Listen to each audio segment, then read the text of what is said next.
മിശിഹായിൽ അനുഗ്രഹീതരായവരെ, ദിവ്യകാരുണ്യ ഈശോ ഈ ദിവസം നിങ്ങളെല്ലാവരെയും സമൃദ്ധമായിട്ട് അനുഗ്രഹിക്കട്ടെ. ഈശോയുടെ കൃപകളും അനുഗ്രഹങ്ങളും നിങ്ങളുടെ ജീവിതത്തിൽ നിറയട്ടെ എന്ന് നിങ്ങൾക്ക് ഓരോരുത്തർക്കും വേണ്ടി പ്രത്യേകമായിട്ട് പ്രാർത്ഥിക്കുകയാണ്.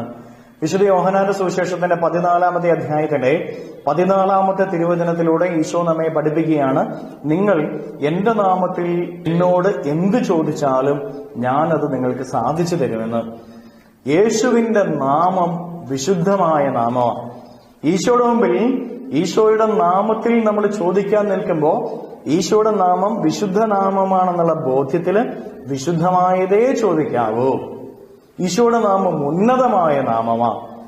ഈശോയുടെ നാമത്തിൽ ദൈവത്തിന് മുമ്പിൽ പ്രാർത്ഥിക്കുമ്പോൾ ഉന്നതമായ കാര്യങ്ങൾക്ക് വേണ്ടി പ്രാർത്ഥിക്കണം, താഴ്ന്ന കാര്യങ്ങൾക്ക് വേണ്ടിയല്ല. പ്രിയപ്പെട്ട ദൈവമക്കളെ, ആധ്യാത്മിക ജീവിതത്തിന്റെ ഉയർച്ച എന്ന് പറയുന്നത് താഴെ തട്ടിലുള്ള ഒരു ജീവിതമല്ല, താഴ്ന്നു കിടക്കുന്ന പ്രാർത്ഥനകൾ സമർപ്പിക്കുന്നതിലല്ല. നമ്മുടെ ജഡികമായ അഭിലാഷങ്ങള്, ലോകത്തിന്റെ സുഖങ്ങൾക്ക് വേണ്ടിയിട്ടുള്ള പ്രാർത്ഥനകളല്ല, വിശുദ്ധിയിൽ ജീവിക്കുന്നതിന് വേണ്ട പ്രാർത്ഥനകള്, ജീവിതത്തിലെ സഹനങ്ങളും കഷ്ടതകളും ദുരിതങ്ങളും സന്തോഷത്തോടെ ഏറ്റെടുക്കുന്നതിന് വേണ്ടിയിട്ടുള്ള പ്രാർത്ഥനകള്, ദൈവത്തെ കാണാനും ദൈവത്തെ അനുഭവിക്കുവാനുമായിട്ടുള്ള പ്രാർത്ഥനകള്, ദൈവത്തിന്റെ സന്നിധിയില് സ്വർഗത്തിൽ എത്തിച്ചേരാനായിട്ടുള്ള പ്രാർത്ഥനകള്, ഇങ്ങനെയുള്ള പ്രാർത്ഥനകളാണ് യേശുവിന്റെ നാമത്തിൽ നമ്മൾ ഓരോരുത്തരും പ്രാർത്ഥിക്കേണ്ടത്. ഇങ്ങനെ യേശുനാമത്തിൽ നമ്മൾ പ്രാർത്ഥിക്കുമ്പോൾ തീർച്ചയായിട്ടും നമ്മുടെ ജീവിതത്തിൽ ഭൂമിയിൽ ആവശ്യമുള്ളതെല്ലാം ദൈവം നമുക്ക് തരും. ഉന്നതമായതിനെ സ്നേഹിക്കുമ്പോൾ, ഉന്നതമായതിനെ ചോദിക്കുമ്പോൾ താഴെ കൂടെ ജീവിക്കാൻ ആവശ്യമുള്ളത് കർത്താവ് നമുക്ക് തരും. ഈ ബോധ്യത്തിൽ നമ്മുടെ പ്രാർത്ഥനകളെ നമുക്ക് മാറ്റാം. കരങ്ങളെ യാചനയോടെ പിടിച്ച് നമ്മുടെ ജീവിതത്തെ പരിപൂർണമായിട്ടും ഈശോയ്ക്ക് സമർപ്പിച്ചുകൊണ്ട് സ്തുതിക്കാം. ഹല്ലേലൂയ. ഈശോയെ നന്ദി. Hallelujah, hallelujah, hallelujah, hallelujah, hallelujah.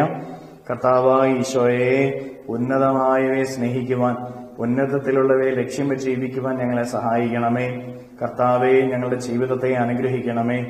ഈശോയെ, ഞങ്ങളുടെ ജീവിതത്തിൽ നിന്ന് എല്ലാ തിന്മകളും ബന്ധനങ്ങളും മാറ്റണമേ. വിശുദ്ധിയെ സ്നേഹിക്കുവാനുള്ള കൃപ ഞങ്ങൾക്ക് നൽകണമേ.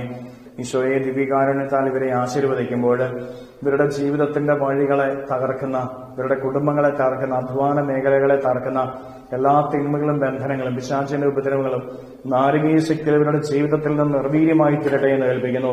അന്ധകാര ശക്തികൾ വിട്ടുപോട്ടെ എന്ന് കൽപ്പിക്കുന്നു. ദുർശക്തികൾ മാറിപ്പോട്ടെ എന്ന് കൽപ്പിക്കുന്നു. Hallelujah, hallelujah, hallelujah. നിത്യം പിതാവും പുത്രനും പരിശുദ്ധാത്മാവുമായി സർവേശ്വര എന്നേക്കും. ആമേൻ.